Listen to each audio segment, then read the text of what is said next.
Today I'm joined by Crystal Renaud Day. She is the founder and executive director of sherecovery.com, as well as pastoral counsellor, coach, author and speaker.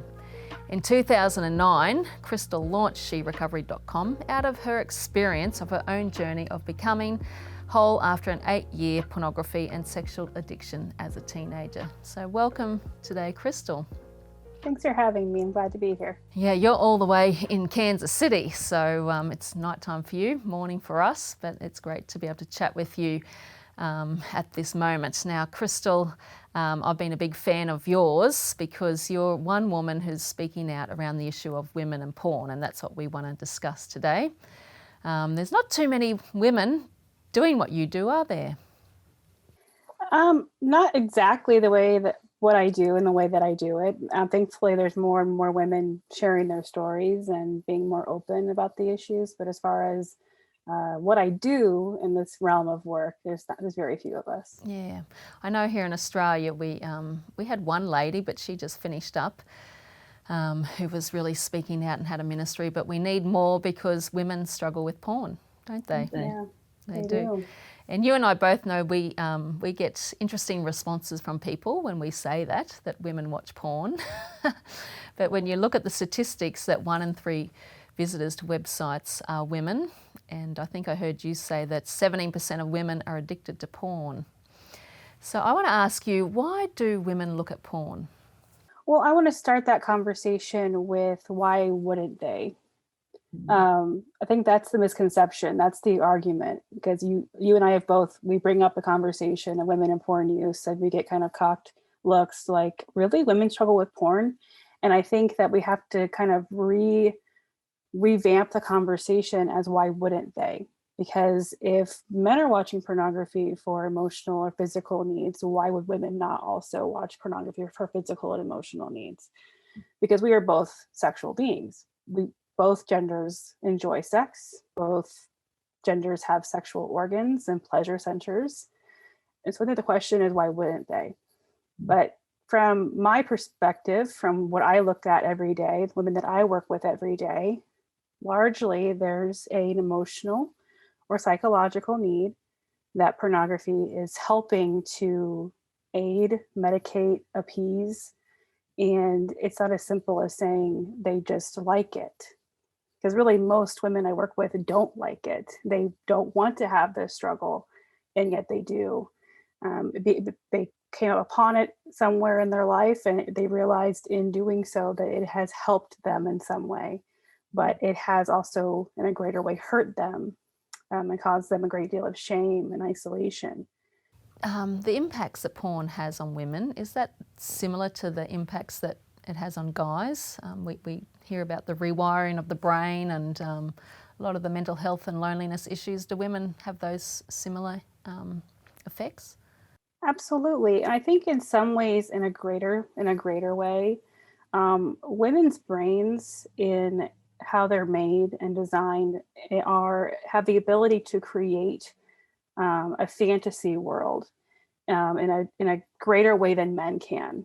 They can create these elaborate fantasy worlds that they are engaging in, and pornography, in a sense, helps to aid in that fantasy. It helps to aid in that getting the escape of whatever is going on around them.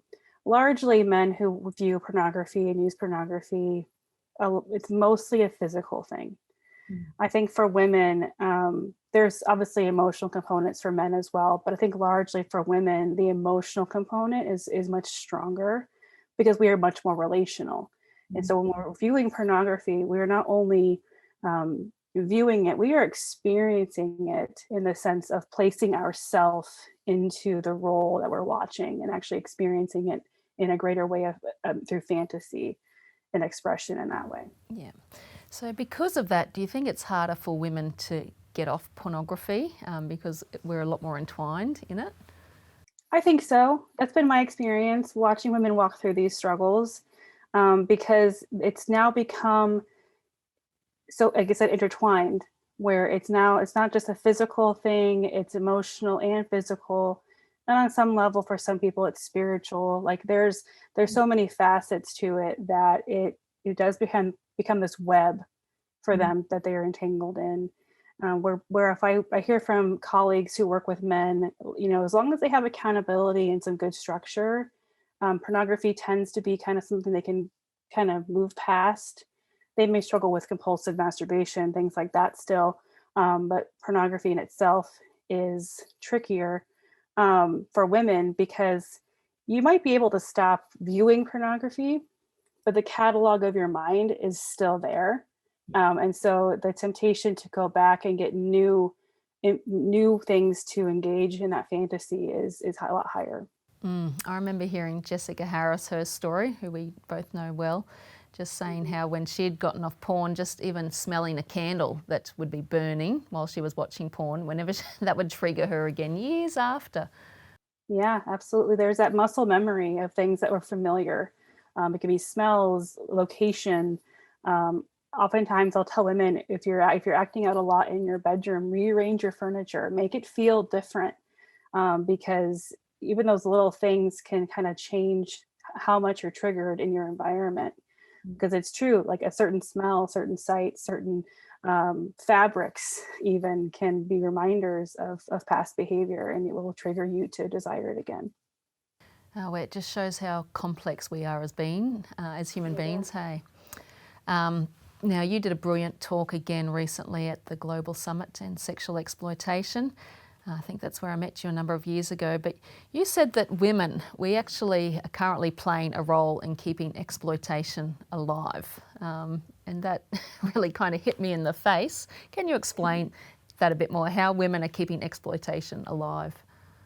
It is that conversation of if we're going to talk about sexual exploitation globally with leaders from around the world and advocates and all these things, and we ignore the fact that women are also consumers of pornography, then we are ignoring that they are also part of the exploitation problem.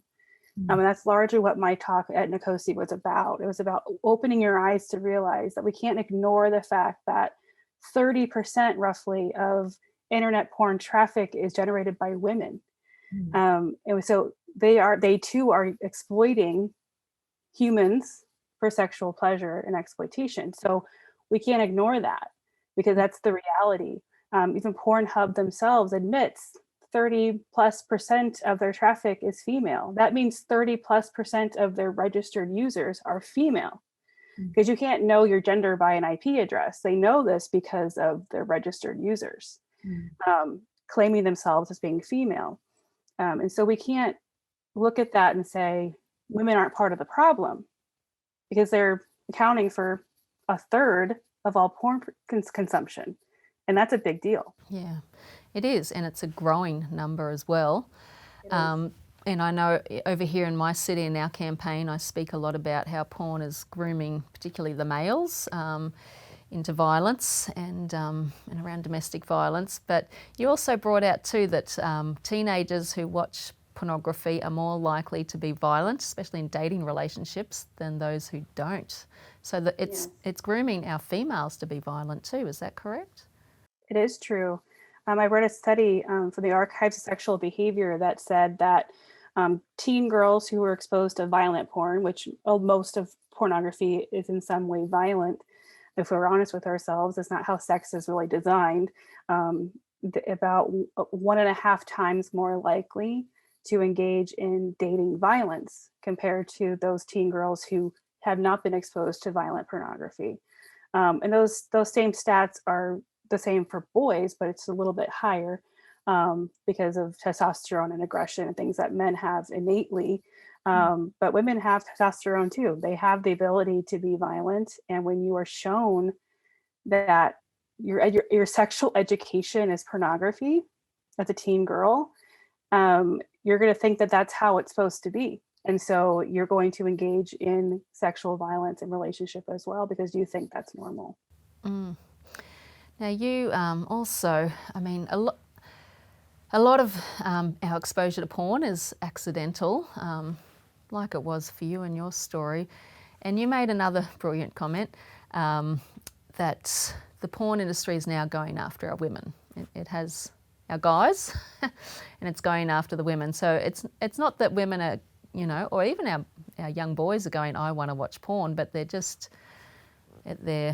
just it's coming across their paths. In what ways is the porn industry going after our girls? They're going after girls in the way that they're creating pornography. No more are they necessarily settled on, delivery boy walks in and now they're having sex. It's really more of a story where it's romance. It's engaging women emotionally, just like we're talking about earlier in the interview, where we're engaging the emotional side of women who are desiring romance and relationship. And so the pornography is created around a storyline instead of it being just animal, you know, Mhm. carnage of sexuality. It's actually a story. But just because it's a story and it might be nicer looking porn, it doesn't mean it's not exploiting those who are on the screen. But that is largely how they are kind of grooming women, is by saying, this is porn for women. This is made for you. And it's more appealing and appetizing. And your sexual palate is going to be more in tune with this material. But what ends up happening is these women will engage in that type of pornography. I'll call it erotica because porn is a bad word. But what eventually happens is addiction, as it's created, eventually causes some desensitization. And so it might start out with this more female friendly pornography, but then it will escalate into harder core pornography as well. Yeah. They're a smart industry. We hate to give the porn industry credit, but they're smart. They know what they're doing. Yeah. They're not just a group of people in the back streets down an alley. These are high level business people who are coming up with Corporations, yeah. corporations which are coming after our children, our boys and our girls. Tell us a bit more about sherecovery.com, because it's great that there is help out there for women, particular help. Tell us what that involves. Yeah, She Recovery has been around in one way or another for over 10 years, and we are an entirely virtual organization. We offer online community. Women who are struggling with pornography, sexual addiction, they can engage in our online community. We also have virtual recovery groups that are facilitated by our counselor, our counseling team. Those are weekly groups. You can come and go as much as you would like, and there's just a time for accountability and support, and just encouragement, understanding you're not alone in this, and that recovery is possible. And underneath She Recovery as well, we have our counseling services that are also virtual. And so I always say that all of these things, the sex, the porn, whatever, they're all behaviors of something deeper going on. They're just symptoms. And so we need to look at what's underneath the behavior, what's driving you towards this stuff. And that's what's underneath. That's what gets healed through the counseling process. So that you don't have to be dependent on porn or anything else to provide for your psychological and emotional needs, but instead you're healing and becoming more whole as a person. So those are some of the services that we offer, including a weekly podcast that I host with guests that talk about their experiences, and experts talking about tips and tricks and recovery and things like that as well. It's brilliant, and I love that it's all online. So it means that people here in Australia can access it as well, and from any country. Yeah. But because I don't know of anything like that in Australia currently, so it's a huge need, and we'd just like to encourage any women watching this today. If you're from Australia, go on sherecovery.com, and also every year you do you have the last 2 years done a virtual conference, which I've just been watching some of the talks this past weekend, and again it's just brilliant, particularly around the issue of women and porn, but you go deeper on a lot of the other issues too. So it's just such a great resource that you offer, Crystal. So just lastly, what keeps you going? What gets you up every day? I mean, this is not a nice area to work in, and we know that, opposition comes as well, and it gets tiring, but I love that you've been at it for a long time. So what Yeah, keeps you going? it was never something I thought I'd be doing with my life. I went into recovery young. I was 19, 20 years old, in recovery, going to counseling. And I was pretty much fine with just like, I got my healing. I'm not going to talk to anybody about this ever again. But I'm a person of faith, and so my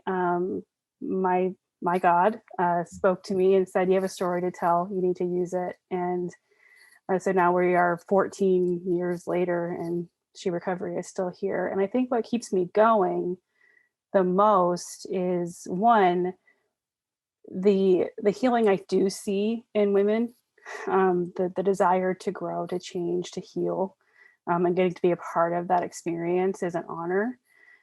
It also I firmly believe in the need to abolish this area of I want to work myself out of a job, and that inspires me because I want to see the porn industry come crashing down and it not be a problem anymore. And part of that is getting to the demand side and saying we don't want it anymore, and that keeps me going. And third, I think just being able to use my story every single day, the redemption of that, I think is what truly keeps me going because I can see how my story is used every single day to bring other women into a place of wholeness. And that's worth the journey. Yeah, no, well, thank you. You're an inspiration. And so keep going.